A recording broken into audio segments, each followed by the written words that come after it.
こんにちは。今回は久々にパッティングの話をしたいと思います。パッティングの重要性は皆さんご存知だと思います。ゴルフはパター数を減らすゲームです。ショットはパー5で2オン、パー4で1オンなどしない限り、基本的に36ショット必要になります。ここにグリーンを外すたびに37回、38回、39回というふうにショット数が増えていきます。しかしパッティングはうまくやれば18ホール全部ワンパット、18パットでラウンドする、これも夢ではありません。ショットの調子は悪いけど、パターがめちゃくちゃ入ったからベストスコアが出た。逆に、ショットの調子は良かったのに、パッティングが全然入らなくて大叩きした。ゴルフの本質はパター数を減らす。このためにショットをどこに打つのか、どれほど攻撃的なショットを打ってもパターが入らなければスコアは伸びません。こういったところは皆さんご存知だと思いますが、狙ったところに球が出やすくなるやり方、2つお伝えしたいと思います。まず、テイクバックの時に右の股関節が後ろに下がって頭が沈む。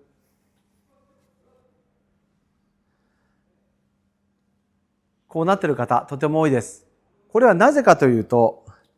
アドレスからヘッドを引くときに頭の位置が下がると、クラブの重さを利用してテイクバックを滑らかに引くことができます。できるだけ手を使いたくない、肩のストロークで球を打ちたいと思ったときに、テイクバックを引きながら頭がボールに近づいてしまう。この動きはテイクバックを引くときは何の力も使わないでスーッと引くことができますが、問題は切り返しからインパクトです。下がったものを持ち上げなければいけなくなります。基本的にパッティングは振り子運動なので、テイクバックで下がっていくと自分が持ち上げなければいけなくなります。さらにパッティングのデータとか見ると、少しアッパー軌道で打つといい転がりがする。テイクバックでヘッドを低く長く引きたい。そして力を使わないでスーッと引きたいということで、頭がボールに近づきながら引いて持ち上がって打つ。これをやってしまうと、インパクトの当たり方が弱くなって、右にヒロヒロといったミスパット出やすくなります。なので、テイクバックを引くときに、右の股関節の位置が下がらないように、どちらかというと、右サイドが持ち上がるようなイメージでテイクバックを引いてください。少し自分が持ち上がる感じで引けていれば、ここから脱力するとヘッドが振り子運動で降りてきます。重力の力で降りてきたヘッドは一定のリズムで動きます。自分が引き上げようと思うと自分の力次第でリズムが変わります。なのでしっかりテイクバックで自分が下がるのではなく、どちらかというと持ち上げるイメージで引いて下ろしてくる。この感覚でパッティングをしていただくと、一定したリズムでストロークを打つことができるようになってくるかもしれません。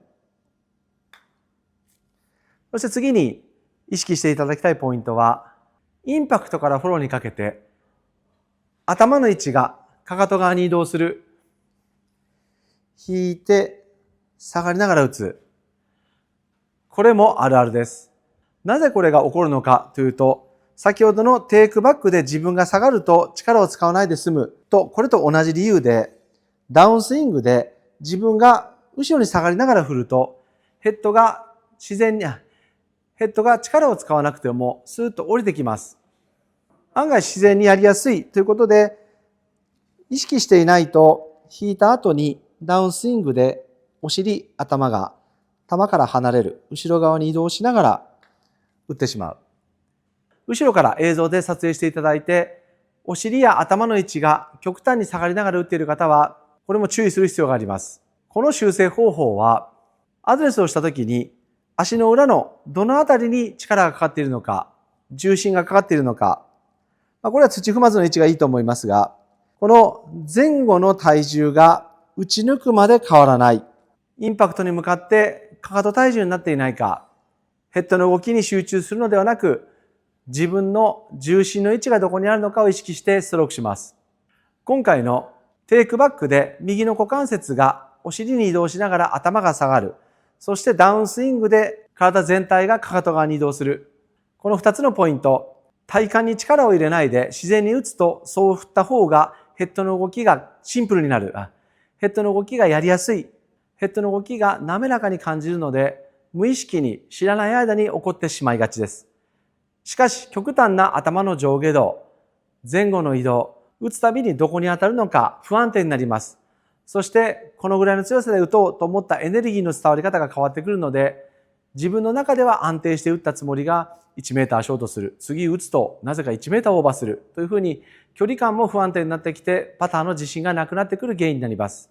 なのでぜひ今回の2つのポイント、しっかり意識してパッティング練習、そしてラウンド中も同伴プレイヤーが打っているのを見ているのではなく、自分のストローク、こういう動きをしたいというのをチェックしてラウンドをやってみてください。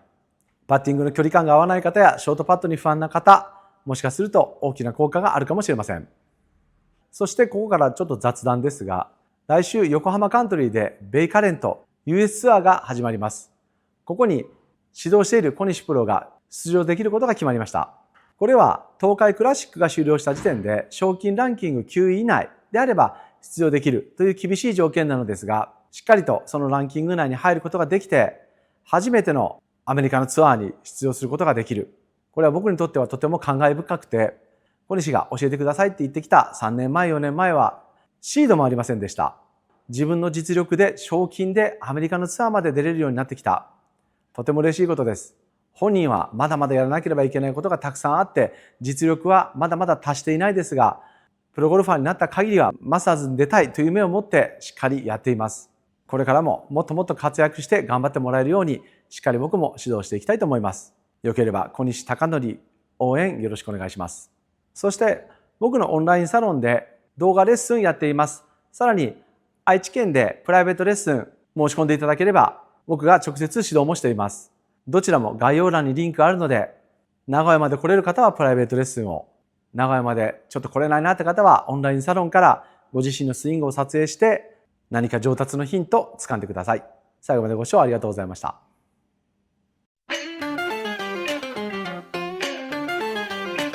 さあ最後のチビ集まるよ。明日をごべてませとけ。何年代と気にしない。なららららららららなと外が軽いぞ。そうさ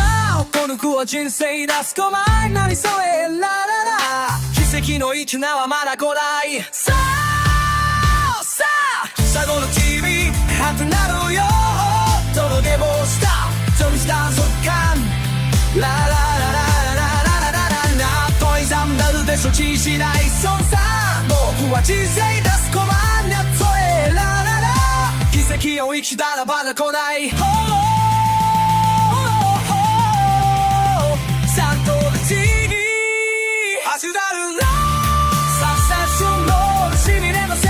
どうは今深は嫌の手はたく人そうさ僕は人生だスコー夏でだまだ先の道だまだ来ないタイミングがシャドレチビチビ始まるよ